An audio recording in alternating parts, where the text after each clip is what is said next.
வைர நெஞ்சம் வைர நெஞ்சம்.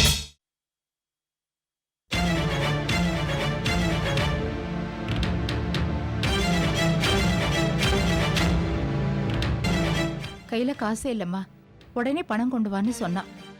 கை நிறைய பணத்தை வச்சுக்கிட்டு செலவு பண்ண புள்ள இன்னைக்கு ஒண்ணு இல்லாம நிக்கிறான். ஆமாமா, தெரிஞ்சவங்க கூட வீட்டை விட்டு வெளியில வந்துட்டாங்கன்னு தெரிஞ்சா ஒரு 10 காசு உதவி பண்ணவே மாட்டாங்கம்மா. ஆனந்தா சொல்றானே, சுத்தி சுத்தி கடன் வாங்கிட்டேன், இப்ப யார் எது கேட்டாலும் தரமாட்டேன்றாங்கன்னு. செல்போன் பில் கட்ட முடியாம போன்லயும் கட் ஆயிடுச்சுன்னா அவ எந்த சூழ்நிலையில இருப்பான்? தங்குறதுக்கும் சாப்பிடுறதுக்கும் என்ன பண்ணும்? புள்ள பசி தாங்க மாட்டாரே. சின்ன வயசுல இருந்து வசதியா சொகுசா வாழ்ந்த பையன், அவன் கஷ்டப்படுறத நினைச்சா என்னால தாங்க முடியல.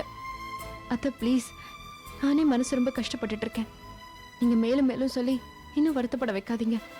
அன்னைக்கு பணத்தை கொண்டு போய் கொடுக்கும்போது அந்த சக்தி திட்டி அவமானப்படுத்திட்டா. இப்ப மாமா கையில கொஞ்சம் கூட காசு இல்லாம அவர் என்ன பண்ணுவாரு? ஏன் தான் மாமா புரிஞ்சிக்கவே மாட்டேங்கிறாரு? நம்ம பணத்தோட வருவோன்னு எஸ்டடி பூத்துல ஆனந்த் வெயிட் பண்ணிட்டு இருப்பான். உங்க மாமா ஆனந்த பார்க்கவோ பேசவோ செஞ்சா அவனோட வீட்டை விட்டு போயிடுங்கன்னு சொல்லியிருக்காரு. குத்து கலாட்டா ஹால்ல உட்காந்துருக்காரு. அவரை மீறி எப்படி போறது? பாவம், நம்ம வருவோம்னு அங்கேயே நின்று ஏமாந்து போவான் என் புள்ள. அத்தை, அவரு எஸ்டிடி பூத்துல இருந்து தானே ஃபோன் பண்ணாரு. நிச்சயமா உங்க மொபைல்ல அந்த நம்பர் இருக்கும். அவர்கிட்ட சாயந்தரத்துக்குள்ள பணத்தை கொடுத்துடலாம். இப்ப ஃபோன் பண்ணி அவர் அங்கிருந்து கிளம்ப சொல்லிடலாம். அத்தை கொடுங்க.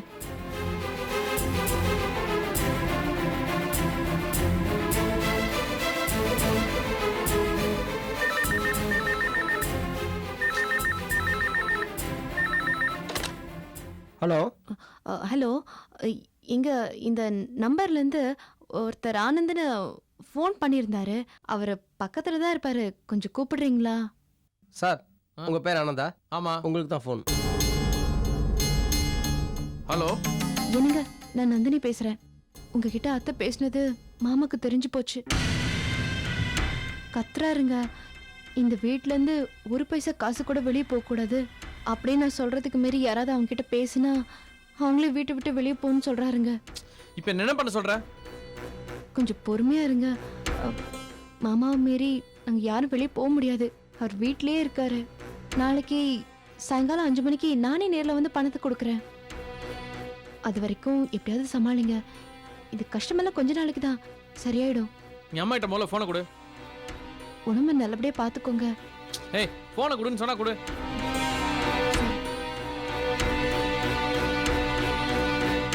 ஆனந்த், மா, என்னம்மா நினைச்சிட்டு இருக்காரு உன் புருஷன்? ரொம்ப தான் ஓவர் ஆடுறாரு. அந்த ஆளுக்கு சரியான பாடம் கத்து கொடுக்குறேன்.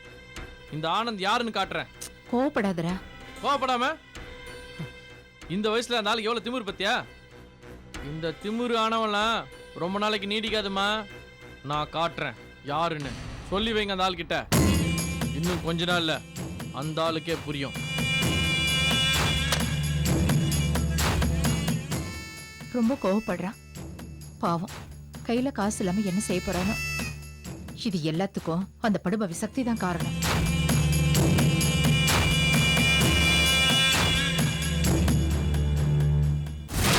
இங்க பாருடி, நீ பண்றது கொஞ்சம் கூட எனக்கு பிடிக்கல. இன்னும் எத்தனை நாளைக்கு என் காரை இரவல் வாங்கிட்டு பெரிய கோட்டீஸ்வரி மாதிரி சுத்துவ? மலருக்கு என் மேல காதல் வர்ற வரைக்கும், அவ வாயால என்னை பார்த்து ஐ லவ் யூ சொல்ற வரைக்கும், மலருக்கும் எனக்கும் கல்யாணம் ஆயிட்டா நான் சொன்ன பொய்யெல்லாம் உண்மையாயிருமே. அதுக்கப்புறம் நான் கோடீஸ்வரன் தான்டா. இந்த காதல் கல்யாணம் கத்திரிக்காய் எல்லாம் சரி, எனக்கு என்னமோ அது வரைக்கும் உன் காதல் போவோன்னு நம்பிக்கை இல்லை. அதுக்குள்ள நீ ஒரு ஃப்ராடு, 5 பைசாக்கு லாக்கிலன்னு தெரிஞ்சா உன் காதல் ஊத்தி மூடிட்டு போயிடும். என்ன புரிஞ்சுதா? புரியுதுடி.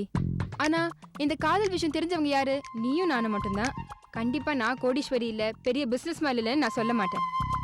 நீயும் சொல்லாம இருந்தா கடைசி வரைக்கும் இந்த விஷயம் தெரியவே தெரியாது. அது எப்படிடா தெரியாம போக?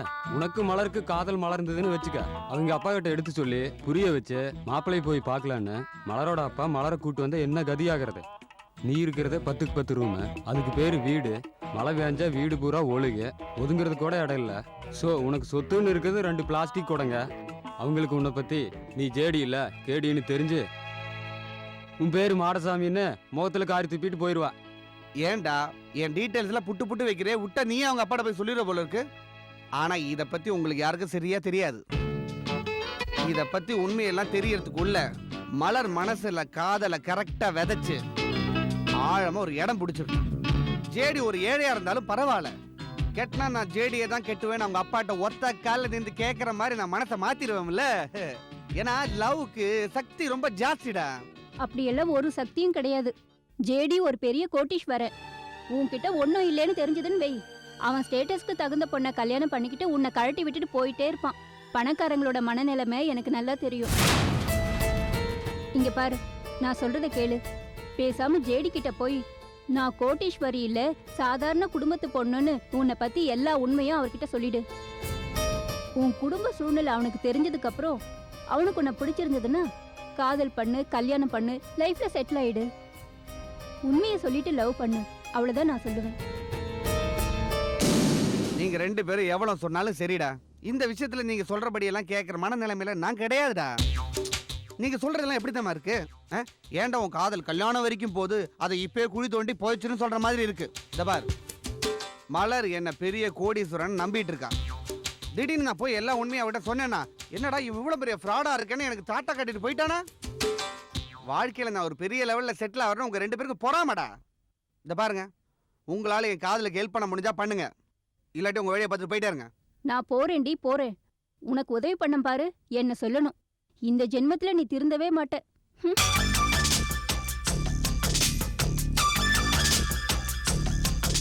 ஜேடியை நான் கல்யாணம் பண்ணிட்டேன்னா அவளை மாதிரியே நானும் பெரிய கோடீஸ்வரி ஆயிடுவேன்ற பொறாமையில அவ வயிறு எரியுது. அறிவுரை சொல்றான். ஜேடியை கல்யாணம் பண்ணிட்டு நானும் ஒரு பெரிய கோடீஸ்வரி ஆகி அவ முன்னாடி கார்ல வந்து இறங்குறேன்.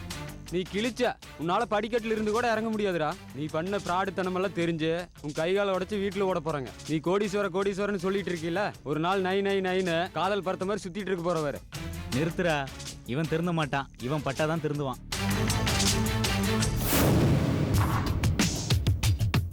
ஆமா, இவனுங்க இந்த விஷயத்துல தேவையில்லாம இவ்வளவு இமோஷனலா வராங்க. ஒருவேளை நான் ஜெயிச்சா இவங்க ஷேர் கேட்பாங்களோ? வாழ்க்கையில் ஒருத்த முன்னுக்கு வரானா பொறாம Malar. Good morning sir. Good morning sir. Good morning sir. அந்த டெண்டர் பேப்பர்ஸ்லாம் கொடுத்துட்டீங்கல்ல? கொடுத்தாச்சு சார். வணக்கம் சார்.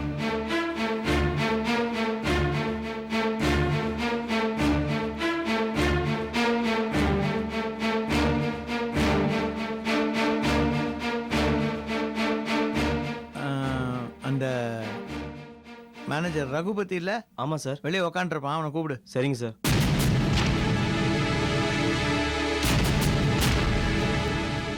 உங்களை சார் கூப்பிட்டாரு.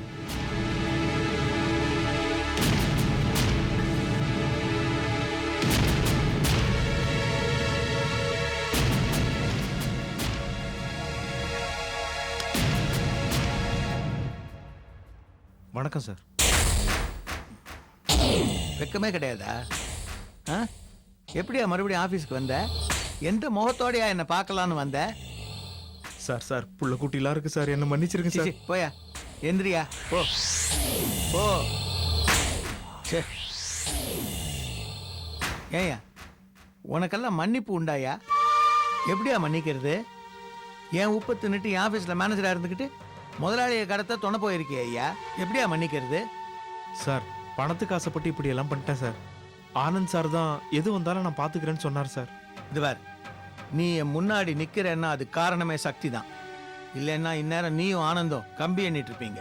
தெரியாம பண்ணிட்டேன் சார், இந்த ஒரு முறை மன்னிச்சிருங்க சார். தெரியாம பண்ண தப்பாயாது? வைரத்தை கடத்திட்டு போய் சித்திரவதை பண்ணி இன்ஜெக்ஷன் போட்டு எவ்வளோலாம் கஷ்டம் உண்டாக்கியிருக்கீங்க. வைரத்தை ஆனந்த் கடத்தினது காரணம் என்ன சொல்லு. அது வந்து சார், வைரம் சார் கம்பெனிக்கு வர்றது ஆனந்த் சாருக்கு பிடிக்கல, அதனால தான் கடத்தினார் சார். என் காதில் பூ சுத்துறியா? உண்மையான காரணத்தை சொல்லு. உண்மையை சொல்ல போறியா இல்லையா சொல்லு. சொல்றேன் சார், சொல்லிடுறேன் சார். வைரம் சாரும் சக்தி மேடமும் கம்பெனிக்கு வந்தது ஆனந்த் சாருக்கு பிடிக்கல. அவங்க நிர்வாகத்தில் தலையிட்டதும் இவருக்கு கோபம் வந்துருச்சு.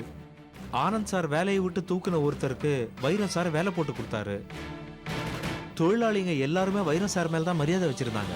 ஆனந்த் சாரை யாருமே மதிக்கிறது இல்லை. சொத்தெல்லாம் வைரம் சார் மேல இருக்கிறதுனால வைரம் சாரை கடத்தி அவருக்கு இன்ஜெக்ஷன் போட்டு சொத்தெல்லாம் மாத்தி என் பேருக்கு எழுதிக்க போறேன், அதுக்கப்புறம் நான் வச்சதுதான் சட்டம்னு ஆனந்த் சார் சொன்னார் சார். சொத்துக்காக தான் சார் கடத்தினாரு. எனக்கு தெரிஞ்ச உண்மையை உங்ககிட்ட சொல்லிட்டேன், என்னை மன்னிச்சு விட்டுருங்க சார். சார் நான் புள்ள குட்டிக்காரன் சார். எவ்வளோ வருஷமா அந்த கம்பெனியில் வேலை செய்கிற? 15 வருஷமா சார். 15 வருஷமா வேலை செஞ்சு இங்கே மேனேஜராக இருந்து என் உற்பத்தின்னு நீயே என்ன தப்பு பண்ணியிருக்க? முதலாளியே கடத்தியிருக்க. அதுக்கு மன்னிப்பா? நான் மன்னிச்சு விட்டேன்னா இங்கே வேலை செய்கிற மற்றவங்கெல்லாம் என்ன நினைப்பாங்க? என்ன தப்பு பண்ணாலும் ஐயா மன்னிச்சிடுவாருன்னு தப்பான பாடமாக இருக்காது அவங்களுக்கு. உனக்கெல்லாம் மன்னிப்பே கிடையாதியா? தயவு செஞ்சு என் மூஞ்சில முழிக்காத. வெளியே ஒருத்தன் காசு இல்லாமல் தெரு தெருவா திரிஞ்சுக்கிட்டு இருக்கான் பாரு, அவனோட சேர்ந்து நீ திரிஞ்சாதான் உனக்கும் புத்தி வரும். இடத்த காலி பண்ணு. இந்த நிமிஷத்துலேருந்து உனக்கு இங்கே வேலை கிடையாது, போ. சார் நீ ஆனந்த் உங்களுக்கு உதவியா இருந்தாங்களே அந்த ரவுடிங்க எல்லாம் தெரு தெருவா சுத்துங்க, காசு இல்லாம கஷ்டப்படுங்க, அப்பதான் புரியும். இந்தா இது ஒரு கையெழுத்து போடு, செட்டில்மெண்ட் நாளைக்கு ஆட்டோமேட்டிக்கா உன் வீடு தேடி வரும். சார் கொஞ்சம் தயவு பண்ணுங்க. சுமாரியா நியாயப்படி நான் போலீஸ்ல ஒரு கம்ப்ளைண்ட் பண்ணி உன்னை ஹேண்ட் ஓவர் பண்ணிருக்கணும். அதை விட்டுட்டு காசு கொடுக்குறேன்னு சந்தோஷப்படு, கையெழுத்து போடு, இடத்த காலி பண்ணு. சார் இந்த ஒரே ஒரு முறை மன்னிச்சிருங்க. ஒரே ஒரு முறையா? நீ பண்ண தப்புக்கு ஒரு முறை இல்லையா, எந்த முறையுமே மன்னிக்க கூடாதியா? முதல்ல கையெழுத்து போட்டு இடத்த காலி பண்ணு, இல்லையா மனசு மாறிடும். Sir please. யோசிக்காத, கையெழுத்த போடு, இல்ல கம்பி எண்ண வேண்டி வரும்.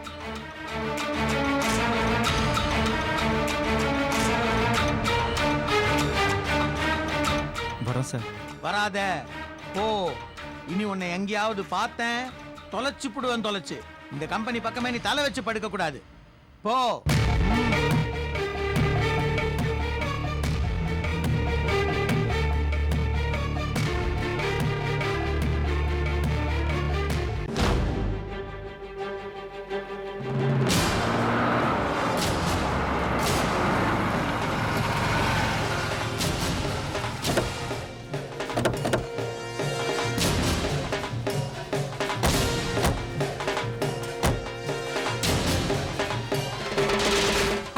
எப்படிடா இருக்க?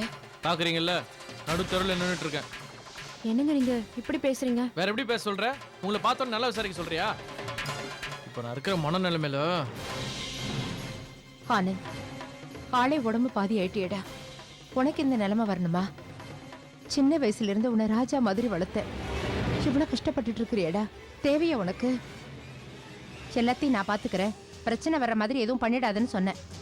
அந்த கிறுக்கனை போய் கடத்தி இப்ப நீல தெருவுல வந்து நிக்கிற. மா, ஏற்கனவே நான் கடுப்புல இருக்கேன், தயவு செஞ்சு வெறுப்பேத்தாதீங்க. பெத்தவளுக்கு தண்ட தெரியும் வேதனை. ஆமா தம்பி, அம்மா சரியா சாப்பிட்றதே இல்ல, சரியா தூங்குறதே இல்ல, எப்ப பார்த்தாலும் உங்களையே நினைச்சு கவலைப்பட்டுட்டு இருக்காங்க. நீங்க இப்படி கஷ்டப்படும் போது வீட்டுல என்னால நிம்மதியா இருக்க முடியுமா சொல்லுங்க? இவ்வளவு அக்கறை இருக்குல்ல, அப்ப அந்த கிழவங்கிட்ட என்ன பத்தி சொல்லி வீட்டுக்கு கூப்பிட சொல்ல வேண்டியது தானே? உனக்காக எவ்வளவு தண்டா பேசுறது அவர்கிட்ட. உன் பேரை கேட்டாலும் எரிஞ்சு விடுறாரு. இந்த ஜென்மத்துக்கு உன்ன அந்த வீட்டு வாசப்படியில கால் எடுத்து வைக்க கூடாதுன்னு சொல்லிட்டாரு. அது மட்டும் இல்லைங்க, அன்னைக்கு உங்களுக்கு பணம் கொடுக்க வரும்போது சக்தி பார்த்து பிரச்சனை ஆயிடுச்சுல, அத போய் இவ மாமா கிட்ட சொல்லி, மாமா இது வரைக்கும் இருந்த வீட்டு பொறுப்பெல்லாம் அவ கையில தூக்கி கொடுத்துட்டாரு.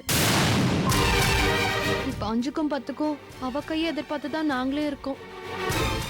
நீ பண்ண காரியம் எங்க கொண்டு வந்து விட்டுருக்கன்னு பாத்தியா? எல்லாருக்குமே பிரச்சனை. நான் கரெக்டாக தான் பிளான் பண்ணேன். இன்னும் 2 நாள் அந்த வைரம் மட்டும் என் கையில் இருந்திருந்தானா, இன்ஜெக்ஷன் மேலே இன்ஜெக்ஷன் போட்டு சொத்துல கையெழுத்து வாங்கி அவனை முழுசா பைத்தியக்காரனாக்கிருப்பேன். அதுக்குள்ள அந்த மேனேஜர் ரகுபதி சொதப்பிட்டான். சக்தி அவனை மிரட்டி வைரத்தை கண்டுபிடிச்சு கூட்டு போயிட்டான். சரி, அதை விடுங்க. இப்போ பணம் கொண்டு வந்தீங்களா இல்லையா? சக்தி கிட்ட நேரடியா போய் கேட்டா ஏன் எதுக்குன்னு துருவி துருவி கேள்வி மேல கேள்வி கேட்டுட்டு இருப்பா. அதனால வீட்டுல இருந்த நகையெல்லாம் கொண்டு வந்திருக்கேன். இதை கொண்டு போய் எங்கேயாவது அடமானம் வச்சு பணத்துக்கு சமாளிச்சுக்கோங்க. திரும்ப எப்படியாவது பணத்தை புரட்டி கொண்டு வரேன்.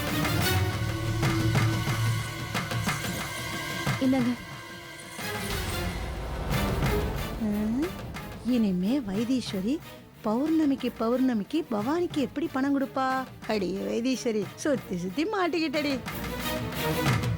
பணத்தை தண்ணி மாதிரி செலவழிச்ச கை இப்போ நகையை விற்று பொழப்ப ஓட்ட வேண்டியதாக போயிடுச்சு. விட மாட்டோமா உன் புருஷனை? என்னை நடு ரோட்டுக்கு கொண்டு வந்த அந்த சக்தி, அந்த கிறுக்கன், எங்கள் அப்பன், யாரையும் நான் சும்மா விட மாட்டேன். கூடிய சீக்கிரமே எல்லாத்துக்கும் ஒரு முடிவு கட்டுறேன்னு சொல்லு. உடம்ப பாத்துக்கடா. அடிக்கடி எங்களுக்கு ஃபோன் பண்ணு. அடிக்கடி ஃபோன் பண்ணுங்க. எல்லாம் இன்னும் கொஞ்சம் நாளைக்கு தான். மறுபடியும் நான் அந்த வீட்டில் கால் எடுத்து வைக்கும் போது என்னை எதிர்க்கிறதுக்கு அவங்க யாருமே இருக்க மாட்டாங்க. நான் வரேன்.